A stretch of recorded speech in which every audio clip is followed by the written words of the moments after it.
आपलंसं करतील असे गोड शब्द असतात, परक्यांनाही आपलंसं करतील असे गोड शब्द असतात, शब्दांनाही कोडी पडावीत अशी गोड माणसं असतात. केवढं मोठं भाग्य असतं जेव्हा ती माणसं आपली असतात. सन्माननीय व्यासपीठ, राजहंसाप्रमाणे दूध आणि पाणी वेगळे करणारे तज्ज्ञ परीक्षक, सुज्ञ श्रोते हो, मी प्रथम आपल्या सर्वांना अभिवादन करते.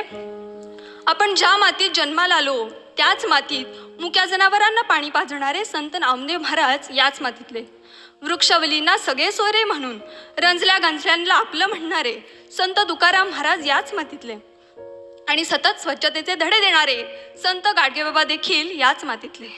ज्या थोर महात्म्यांनी हे विदारक सत्य जाणलं त्यांनी लोकांना एकत्र करून मानव धर्माची साध घातली. संत ज्ञानेश्वरांनी ही प्रथमपरा सुरू केली. त्यांनी लोकांना एकत्र करून पटवून दिलं की माणसाच्या जाती अनेक असल्या तरी मानव धर्म हा एकमेव धर्म आहे. आणि त्यांचीच प्रथा पुढे चालवत असताना संत बहिणाबाई माणसातील स्वार्थी आणि लोभसपणा पाहून म्हणतात, माणसा माणसा तुझी नियत रे बेकार, माणसा माणसा तुझी नियत रे बेकार, तुझ्याहूनही बरं गोठ्यात तल जनावर. याच बहिणाबाईंच्या काव्यपंक्तीचा संदर्भ घेऊन मी कुमारी विश्वेश्वरी उमेश कुलकर्णी आपणासमोर विषय मांडतेय, माणसा माणसा कधी होशील माणूस. मंडळी, जगणं इतकं सुंदर आहे, अनुभव तुम्हास येत जाईल. प्रयत्न करायला विसरू नका, मार्ग तुम्हाला सापडत जाईल. जीवन ही एक रंगभूमी आहे. जीवन म्हणजे दोन घडींचा डाव, जीवन म्हणजेच संघर्ष.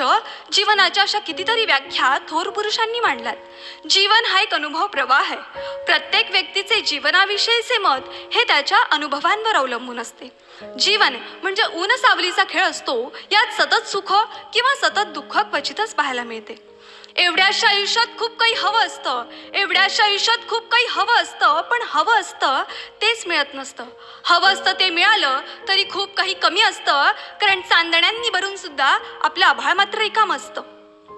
माणसाने क्षुल्लक दुःखाने व्यथ होऊन न बसता त्याने आंधळ्याचा डोळा व्हावं, लंगड्याचा पाय व्हावं, अनाथाचा पालक सुद्धा व्हावं. दुसऱ्याला आनंद द्यावा आणि दुसऱ्यासाठी जगावं, जगावं आणि जगू द्यावं. जगता जगता जीवनाकडे पाहावं, जमेल तेवढेच जाणावं. या जाणीवेचे गाणे गुणगुणत पुढे जात राहावं. माणसाकडे आचारशक्ती आहे, विचारशक्ती आहे, सद्बुद्धी आहे. एखाद्या आजाराप्रमाणे जीवनात प्रवेश करणाऱ्या खोटारडेपणाला निपटून साधे व सरळ जीवन जगण्याचा प्रयत्न केलात तर सत्यम शिवम सुंदरम हे जीवन ब्रह्माचे रूप आपण सतत अनुभवत राहू शकतो. माणूस राग जितक्या सहजतेने व्यक्त करतो तितक्या सहजतेने प्रेमही व्यक्त करू शकला असता तर जगण्याला किती मजा आली असती नाही.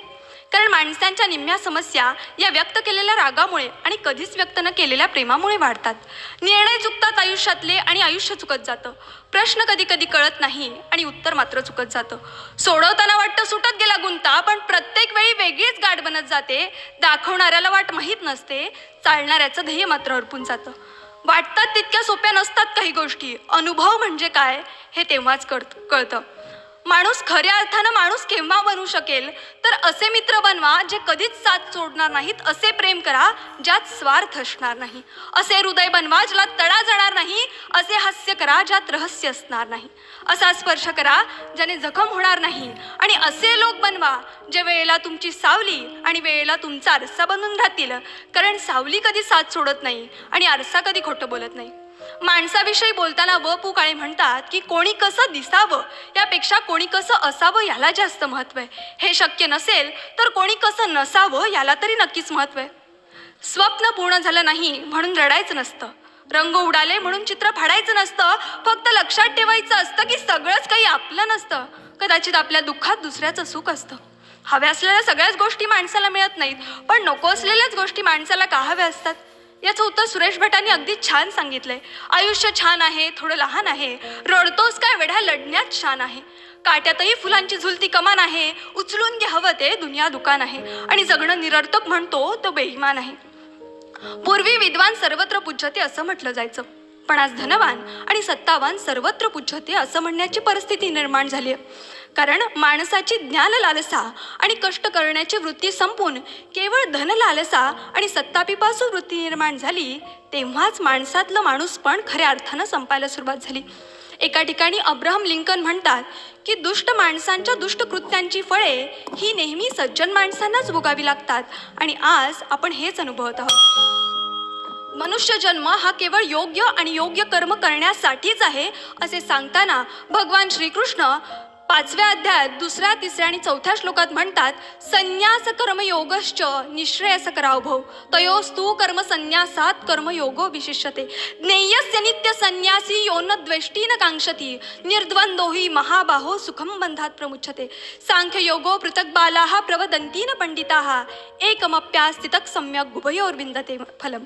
पराभवानं माणूस संपत नाही तर प्रयत्न सोडतो तेव्हा तो संपतो. त्यामुळे संकटाच्या वेळी प्रत्येक वेळी स्वतःला सांगत राहा की शर्यत अजून संपलेली नाही, कारण मी अजून जिंकलेले नाही. छूले आसमान जमी की तलाश न कर, जिले जिंदगी खुशी की तलाश न कर, बदल जाएगी तकदीर खुद ही मेरे दोस्त, मुस्कुराना सीख ले वजह की तलाश न कर.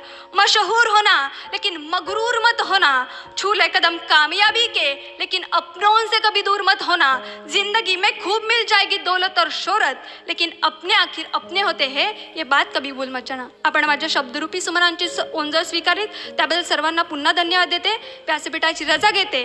जय हिंद, जय महाराष्ट्र.